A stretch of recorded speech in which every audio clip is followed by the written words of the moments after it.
जो social engineering का formula है या जो राजनीतिक दल जो टिकट देते हैं वो तो माने रखता ही है, लेकिन इस बार जो चुनाव हो रहा है वो सीधे सीधे केंद्र बनाम सत्ता बनाम और जनता हो रहा है। मुझको नहीं लगता है कि अरविंद सेन यादव जो कि एक नौकरी करके आए हैं और अभी जेल से छूटे हैं और अचानक से राजनीति में कूद गए हैं, तो वो जैसा कि वो नारा दे रहे हैं बाबूजी का स्वाभिमान बचाओ और यादव जाति को ललकार रहे हैं, वो कहीं प्रभावी नहीं करेगा। बसपा चुनाव जरूर लड़ा रही है, लेकिन मायावती ने कोई सभा नहीं की फैजाबाद लोकसभा क्षेत्र में, तो एक संदेश चला गया है दलित समाज में और खासकर पासी समाज में कि आप जैसा जहां भी आपको जाना हो तो अवधेश प्रसाद को ये लाभ मिलता हुआ बहुत अच्छी तरीके से परिलक्षित हो रहा दिखाई पड़ रहा है।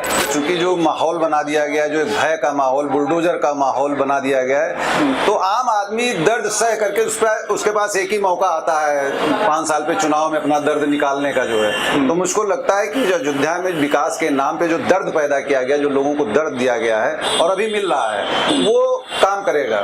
सरकार का काम होता है बिजली पानी या जन सुविधाओं की पूर्ति करना, विकास करना जो है, लेकिन विकास के मद्देनजर विनाश न्यूनतम दर्द जनता को पैदा हो, इसका ख्याल सरकार को रखना चाहिए, जो कि नहीं हो पाया है। लोकसभा चुनाव में कल 20 तारीख को 5वें चरण के लिए मतदान होगा, जिसमें से उत्तर प्रदेश की 14 सीटों पर मतदान होने जा रहा है और इन 14 सीटों में से 13 सीटों पर भारतीय जनता पार्टी का कब्जा है और एक सीट रायबरेली पर कांग्रेस पार्टी ने पिछली बार जीत हासिल की थी।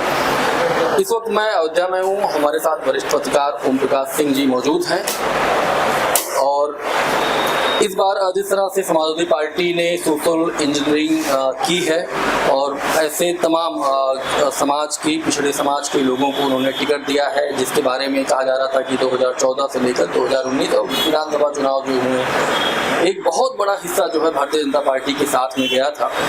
लेकिन इस बार समाजवादी पार्टी ने जिस तरह कुर्मी समाज के लोगों को टिकट दिया है और मौर्य कुशवाहा समाज और साक्य सैनी समाज के लोगों को टिकट दिया है, निषाद समाज के लोगों को टिकट दिया है, कुल मिला के ये है यादव समाज के लोगों को 4 या 5 टिकट दिए हैं और उससे थोड़ा सा पूर्वांचल और अवध में कुछ कहीं ना कहीं माहौल थोड़ा सपा के फेवर में दिखाई दे रहा है। उसी क्रम में एक काम उन्होंने और अखिलेश यादव ने और किया है, कुछ ऐसी सीटों पर जहां सामान्य उम्मीदवार अब तक वो उतारते आए हैं, उस सीट पर उन्होंने दलित कार्ड खेला है।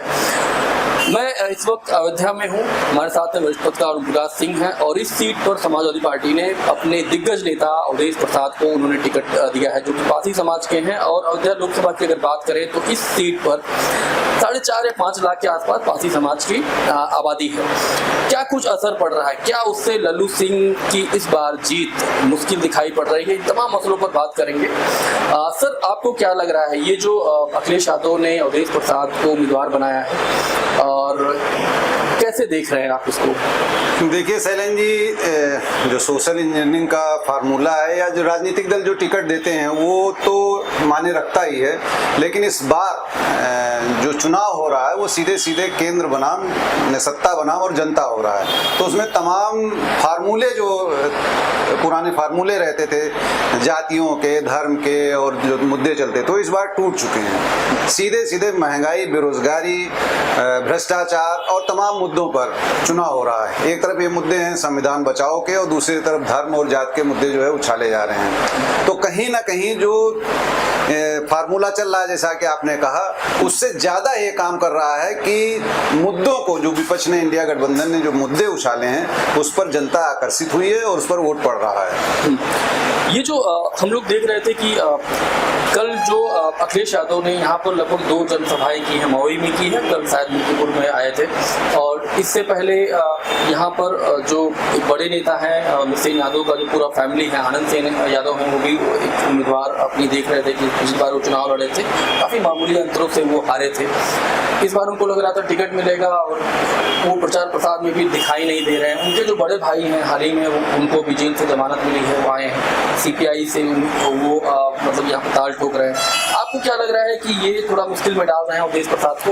नहीं, ऐसा कहीं कुछ नहीं है। मुझको नहीं लगता है कि अरविंद सेन यादव जो कि एक नौकरी करके आए हैं और अभी जेल से छूटे हैं और अचानक से राजनीति में कूद गए हैं, तो वो जैसा कि वो नारा दे रहे हैं बाबूजी का स्वाभिमान बचाओ और यादव जाति को ललकार रहे हैं, वो कहीं प्रभावी नहीं करेगा। और रही बात लोकसभा के चुनाव में अवधेश प्रसाद के समीकरण की, तो मैं आपको बता दूं कि 2019 का जो चुनाव हुआ था उसमें सपा और बसपा गठबंधन का चुनाव हुआ था। उस स्थिति में सपा जो है 60-65 हजार से चुनाव हारी थी और हारने का एक बड़ा कारण यह था कि एक तो मोदी लहर थी और परिस्थितियां मोदी के पक्ष में थी।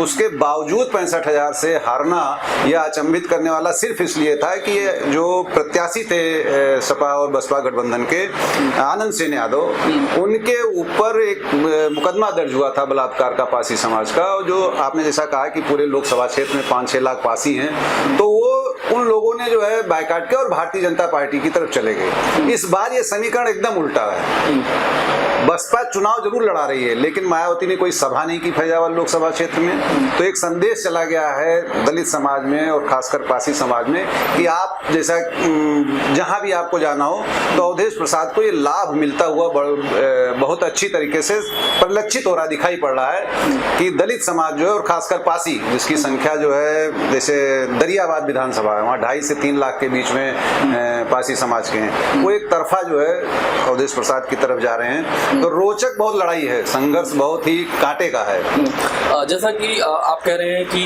बसपा सुप्रीमो मायावती ने यहाँ पर सभा नहीं की है, यहाँ पर जो उन्होंने उम्मीदवार उतारे हैं, कोई पांडे जी हैं, अम्बेडकर नगर के रहने वाले हैं, यहाँ पर अभी 2 महीने पहले ही वो शामिल हुए हैं और जब वो शामिल हो रहे थे उनका एक बयान बड़ा वायरल हुआ था। किसी ने इस पर गौर नहीं किया होगा कि उनका बीजेपी में दम घुट रहा था। हमको याद है कि 2013-14 में ऐसे तमाम नेता जो सपा में थे, बसपा में थे, कांग्रेस में थे और क्षेत्रीय दलों में थे, वो अपनी पार्टी छोड़कर बीजेपी में शामिल होते थे, यही कहते थे भैया हमारा दम घुट रहा है। तो आपको लगता है कि जिस तरह उनका बसपा सुप्रीमो की सभा, सुप्रीमो मायावती का सभा न करना और साथ में पांडे जी को उतारना कहीं न कहीं लल्लू सिंह के लिए थोड़ा और मुश्किल खड़ी कर रहा है? नहीं, ऐसा मैंने जैसा शुरू में कहा कि पूरा चुनाव, पूरे देश का चुनाव जिसमें फैजाबाद लोकसभा भी आती है, या पूरा का पूरा चुनाव एक तरफ संविधान बचाने का, बेरोजगारी, महंगाई और दूसरे मुद्दों पर, और दूसरी तरफ जो मोदी की पार्टी है, भारतीय जनता पार्टी, एनडीए गठबंधन है, वो जिस तरीके से धर्म के नाम पर, राम के नाम पर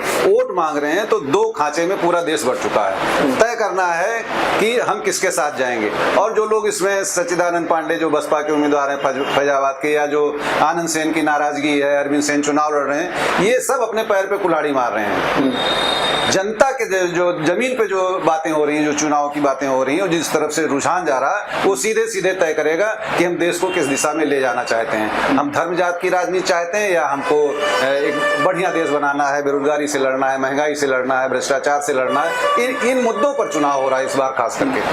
पिछले विधानसभा चुनाव में हमने देखा था जिस तरह सीएम योगी काफी एक्टिव हो गए थे, खासतौर पर अयोध्या में, और ये इसलिए भी थे कहीं ना कहीं उनको लग रहा था इस बार थोड़ा उनके साथ खेल हो सकता है। आप देखिए कि बहुत सारा डेवलपमेंट के नाम पर दुकानें तोड़ी गई, लगभग 5-6 हज़ार के आसपास दुकानें तोड़ दी गई हैं और वो परिवार को अभी तक उन लोगों को अभी मुआवजा नहीं मिला है। और जिस तरह से वो लोग जुटे थे, बहुत सारा फंड भी खर्चा किया, बहुत सारी पूरी मशीनरी लग गई थी, इस बार वो दिखाई नहीं दे रहा है, जबकि कल मतदान होना है।